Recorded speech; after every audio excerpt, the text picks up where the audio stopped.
Hey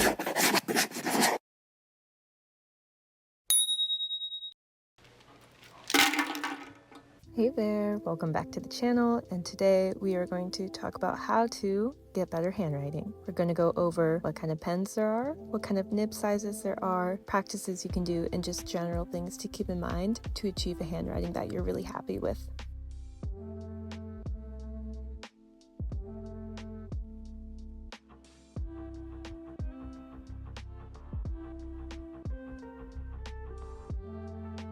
Right now we're going to go over pens and their nibs. So the first one I'm going to point out is a conical nib. Conical is kind of what it sounds like, that it is a cone shape. You see how that's kind of cone-like? Those are conical pens. This is one of our uni pens. Those tend to be conical. Next, needlepoint nib. A needlepoint is also what that sounds like. It is somewhat in a needle shape, so it kind of goes in a little bit. This one mimics the design of the pen itself, but yeah, needle just like kind of straight down. Next is what I think is the most common one that people usually run into, and that would be a ballpoint pen. Ballpoint pens are kind of like a conical pen. They've got the little ball on the end that like rolls the ink around onto the page. And with ballpoint, a really similar design is a roller ball pen. And I had to look up the difference between these two because I wasn't even fully sure, but a ballpoint pen usually requires a bit more pressure to write with. It can be a little inconsistent with its ink flow. They tend to be oil-based, and that allows for a little bit of water resistance. So that would be ballpoint. The next one that's really similar is rollerball. These, you're gonna find that it's got an easier ink flow, so you need a little bit less pressure to work with it. And these usually are a liquid ink, so they're a little bit less water resistant. But the designs of the pens are really, really similar for those nibs. So that's what I found out is the difference between those two. And then we have fountain pens. These look so classy, so old-timey, like that kind of like needlepoint nib. I'm still learning more and more about fountain pens every week, but they're very cool. So that is kind of the large overview of like pens and nibs that you'll usually interact with if you are looking for a pen to write with.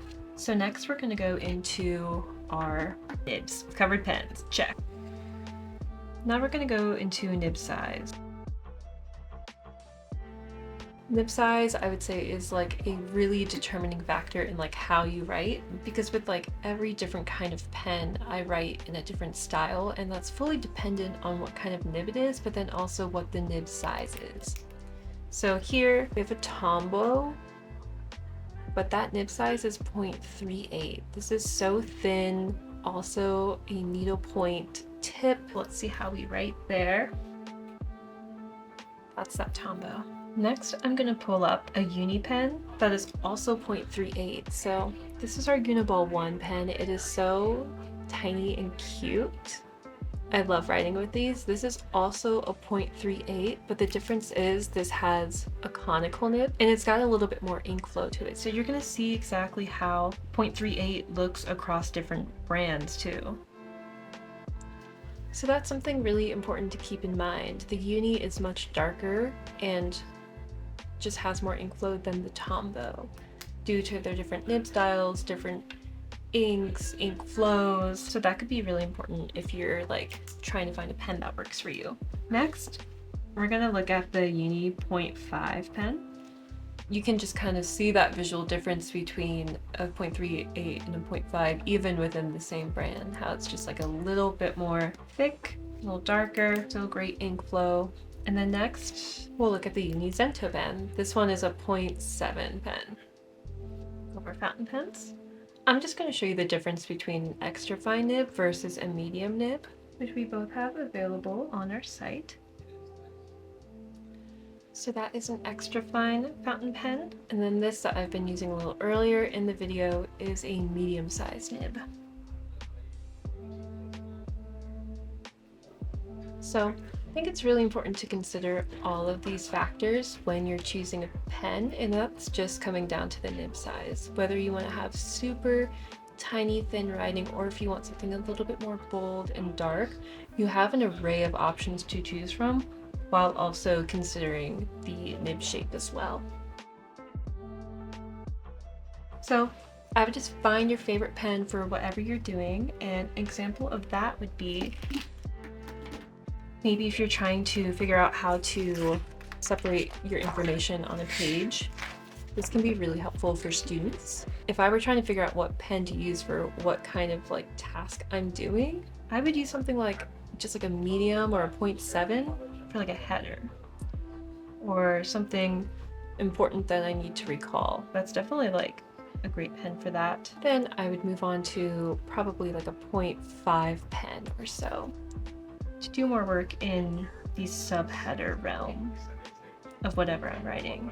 Maybe it's a task for the day, something to remember, but it shouldn't stand out as much as this, or maybe it's a little bit more informational. Then the final pen that you can use if you're trying to separate information would be that 0.38. So that's good to keep in mind if you're trying to just figure out like what kind of pen you want to use for what type of writing you want to do. You can also purely go based off of vibes. Like I would 100% use this pen to do like a Dear Diary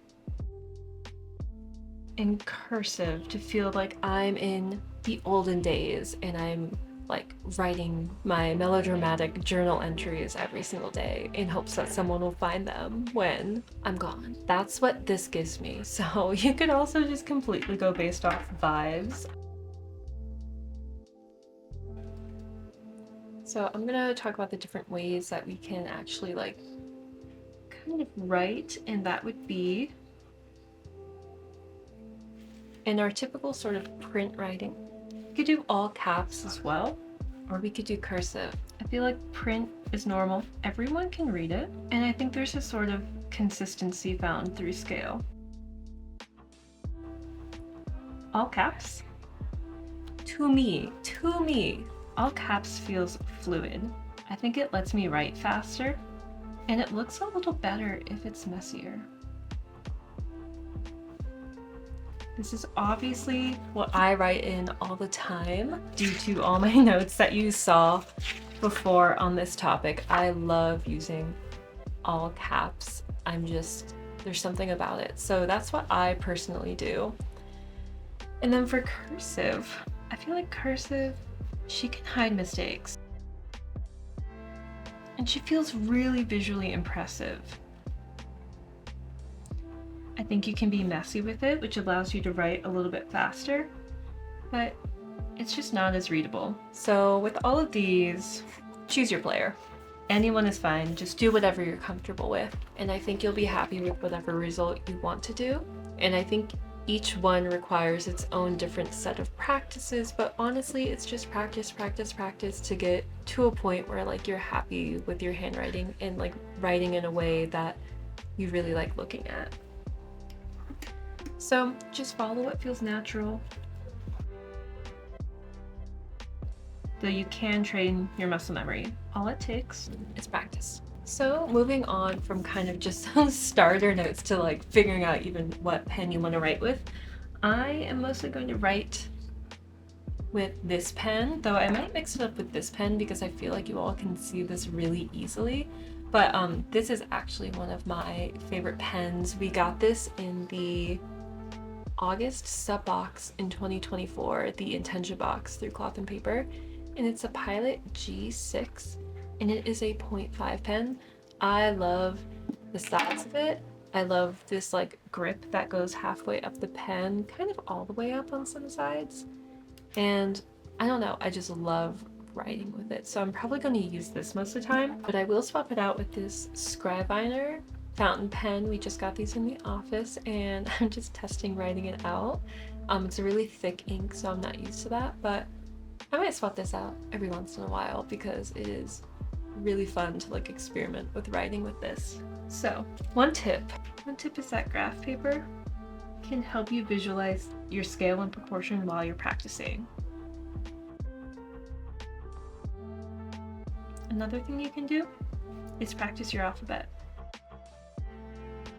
You can do that with like print, cursive, and all caps. So with print, like, I mean, we were doing this in like grade school. So you just gotta pick it back up again. Uppercase A, lowercase a, big B, small b. And just pay attention to where your letters are falling on the page.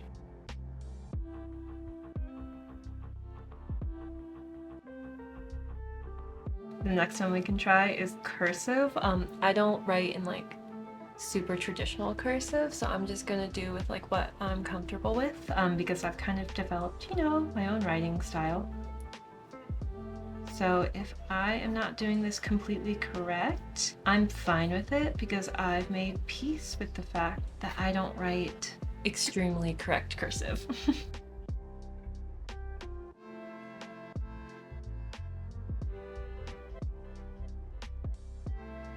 And then lastly, all caps. This is where you'll start to pay attention to scale, because if you're using all caps, it can be hard to know like when you're starting a letter, or like if you're using a proper pronoun and everything. So what I do is big letter takes up the full block and the mini letter takes up half that, but you're writing it in the same way because it's still all cap.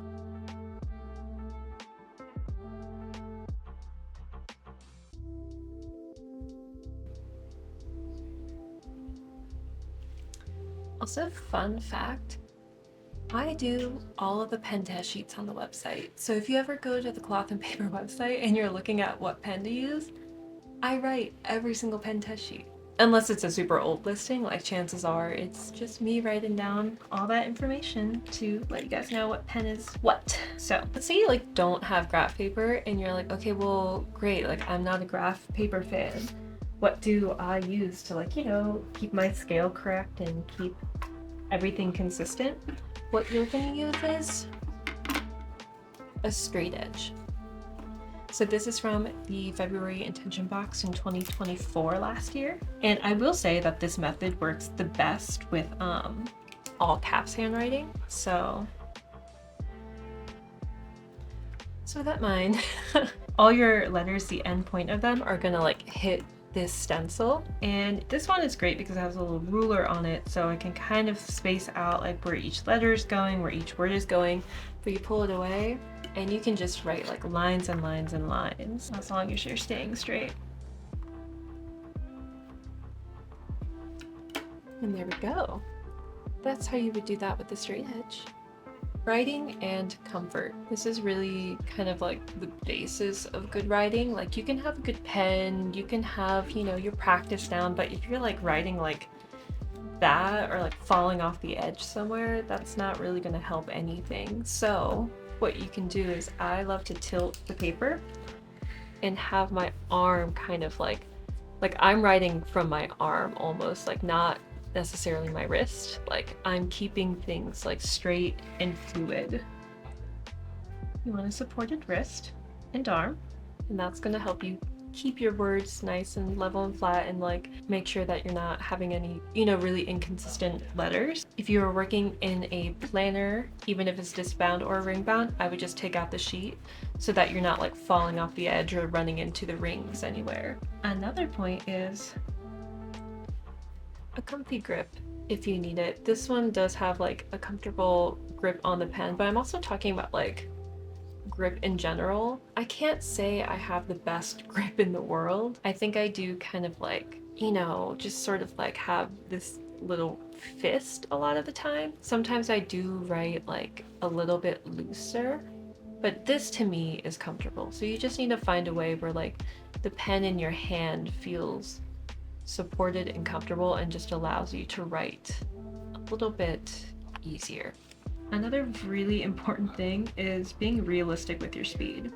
If you were to slow down this video, so watching it in real time now, you'll see that my speed is not super fast. I'm not writing at like 100 miles an hour. I am just trying to write nice and neat so I can look back over it later. Because we all know, like, faster equals messier. You know, you're just trying to get those notes down.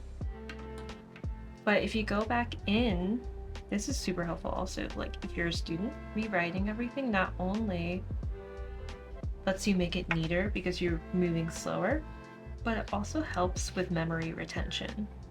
The fun fact is that there was a study that came out that shows that uni pens actually, the ink, because it's so dark and thick, that it is the best with this sort of memory retention while you're writing because it's so like bold. So uni kind of does its best. So basically it's all down to like personal preference and practice when you get into it. So I'm just gonna leave us with a few notes on like what you can do every day or every week to better your handwriting. So that's going to be to use your journal to practice mindful handwriting. Take your time, slow down, and just really practice like what you're writing and what words you're writing. I think this is such a great thing to do if you're already gonna be writing that anyways. You're already journaling. Just take a few extra moments to practice mindfulness and just practice your handwriting at the same time. Another thing you can do is treat your planner spreads as your handwriting showcase. So only showcase like when you're intentional and really focused on like creating as beautiful as a spread as you can. If you're worried about, you know, getting it right or jotting down plans really quickly, one thing you could do is just use sticky notes. Pop it in there. Let's say I have to pick up something from the grocery store and it's just a super quick note where I'm like, wow, I do not care about my handwriting. I just need to get this in my planner fast. I would go ahead and write that down and then just pop it in there for whatever day works.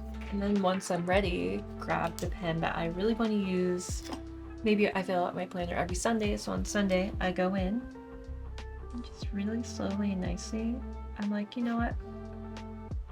I have to pick this up from the grocery store. And then just removing that. Just so that you're always producing like your best handwriting. And again, this is a time to practice it mindfully when you're able to, but you can use a sticky note if you're in a rush.